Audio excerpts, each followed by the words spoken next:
फटाफट से नीट में आने वाले इस एक्सपेक्टेड न्यूमेरिकल को ध्यान से समझते हैं। क्वेश्चन में हमें दिया है कि एक क्रॉस है मेल एंड फीमेल के बीच में, दोनों के दोनों मेल और फीमेल क्या है भाई, हेटेरोजाइगस है सिकल सेल एनीमिया जीन के लिए। बेटा सिकल सेल एनीमिया की अगर हम बात करें, ये एक तरह का ऑटोसोमल लिंक्ड रिसेसिव डिसऑर्डर है।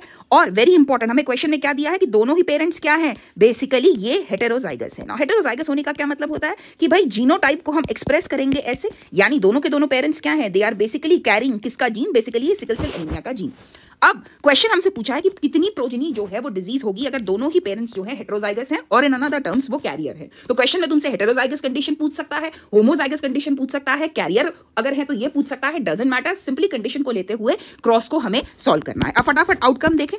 अगर हम प्रोजेनी का बेसिकली जीनोटिपिक प्रोफाइल देखते हैं, ठीक है, तो हमारे पास आता है ये, या फिर अगर हम देखें पहली दो प्रोफाइल्स में, यानी हम क्या देखते हैं कि भाई हमारी जो एक सिंगल प्रोजेनी है वो क्या है, जहां पर बेसिकली वो अफेक्टेड है।